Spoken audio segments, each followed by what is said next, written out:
Simi, I'm so pleased to announce you as the winner of this year's Africa Education Medal. Oh my God! Thank you so much. I did not expect that. I didn't. Oh my goodness. Thank you so much. I'm so honored. Thank you. I really, oh my goodness. I'm speechless. Thank you. Thank you so much for that. Many congratulations. Thank you. Thank you. Thank you to you, Vikas. Thank you to T4. Thank you to HP. Congratulations to Simi Nwogugu on winning the Africa Education Medal 2023.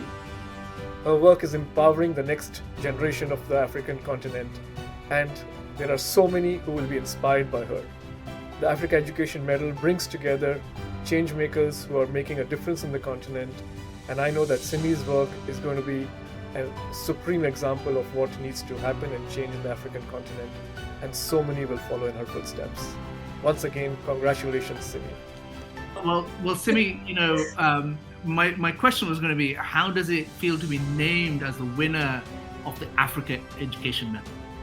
Oh my, it's still sinking in. It feels great. I think it brings a lot of, validation to the work that we do at JA across Africa. When you do entrepreneurship education, not many people believe that is education. And so to get an Africa Education Medal really validates the work that we do in empowering young people. I'm so grateful and honored to you, to T4, to HP, to Microsoft for this acknowledgement.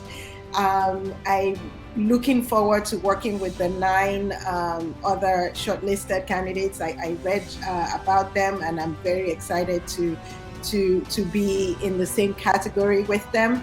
And I'm really grateful for the hard work of the teams of the member nations across Africa, who really dedicate their time and energy for very little pay to empower young people across Africa. So this is really for them and not for me. So I'm hoping that this brings a lot of publicity to the work that they do across the continent. So thank you. Well, many congratulations to you. Simi, perhaps you can tell people about, how do you see the medal helping you expand your mission and work further? Okay. Definitely. So I think the first thing it does, it just really highlights what JA does globally and especially in Africa. Junior Achievement really focuses on empowering young people to develop the mindset and skill sets to build thriving communities. We particularly focus on underserved youth and giving them that skill set to be able to become change agents in their communities, to build businesses that create jobs and create wealth in their communities, and to really empower them to continue their education as well. And not just education for education's sake, but education that's skill-based, skills that can lead to employment. And so I believe that this gives us a platform to work with T4, to work with HP and Microsoft, to really increase particularly digital skills that are required for future jobs, and to also just empower young people for entrepreneurship, and to bring that message out to more partners. I know that since we were nominated for the Nobel Peace Prize, I've seen how humongous that impact was in terms of elevating us in Africa. So I'm hoping and I believe that this will also elevate us even further to get those partnerships, particularly with governments, to increase access to our programs in schools across Africa. Simi, what do you think is actually needed to change education in Africa? I mean, I know that you have a focus on entrepreneurship education, but given just the scale of the challenge, it'll be interesting to hear your thoughts as to, well, how do we bring change? Yes. So, in Africa, we graduate, or move 11 million young people into the workforce annually. And we create only 3 million new jobs. So that's about 8 million young people who, are adding to the unemployment market every year. And you hear stories of, people trying to cross, oceans to get to the other side and dying. You get, stories of crime increasing. And really, this is as a result of young people who are trying to make a living. They're trying to find dignified work. If they can't find it in their countries, they try to migrate to other countries. And so what we do at Junior Achievement is really to empower young people, to really create, not just to look for jobs, but to create jobs, to get the skills necessary. So like I mentioned before, it's not just education for education's sake, but education that empowers you with the skills to find work, dignified work. And there are so many opportunities where you have many countries across the world that are aging, and Africa has a very young population. And so why can't we be the HR suppliers to the world, where we have skilled young people who can access remote work anywhere in the world from their living room in Kinshasa or in Lagos or in Accra. And so that's what we believe education should be, education that actually empowers them to find jobs anywhere in the world, empowers them to create their own opportunities by starting businesses and creating wealth, change their communities, empower them to fight climate change, fight extreme poverty.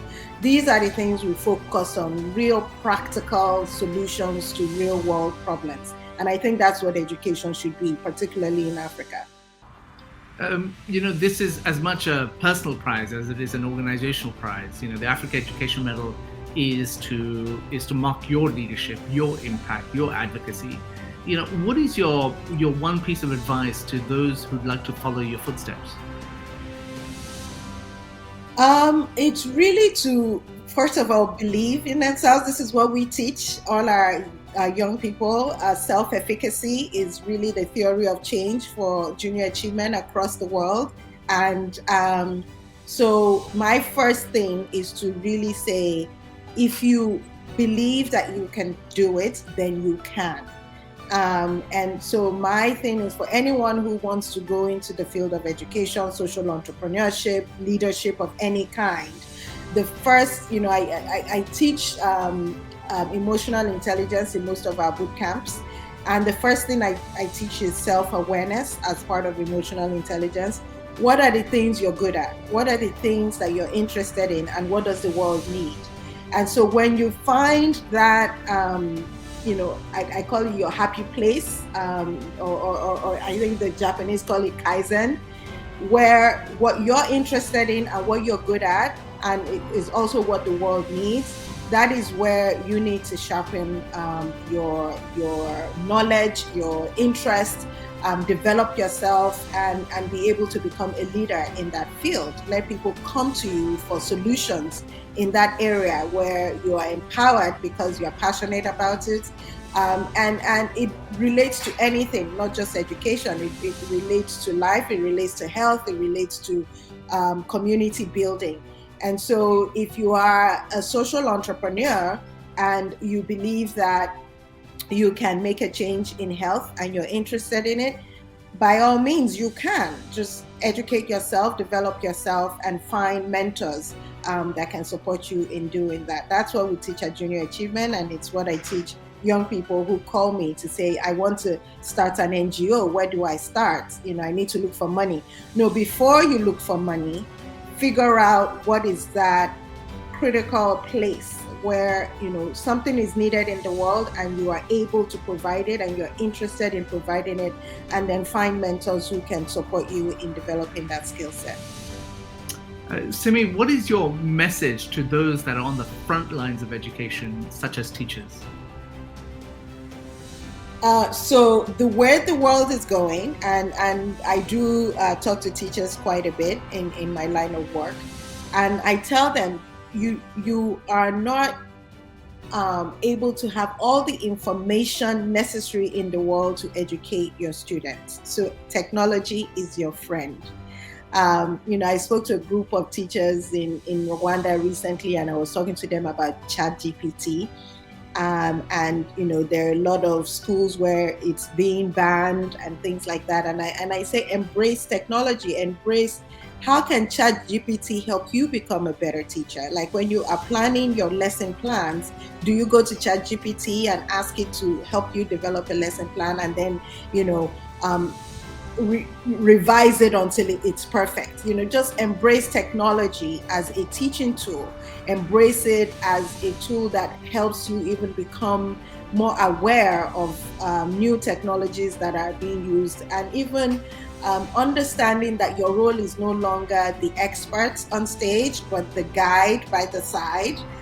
So it's really just understanding that you are helping your students learn how to think. You're helping them learn how to educate themselves. And as technology improves one-on-one personal education, don't make yourself irrelevant by fighting it. And so my one advice for teachers is continue learning yourself, because things will always be new. You will never become the expert, and technology is the best way to do that. Simi, thank you so much for everything that you do.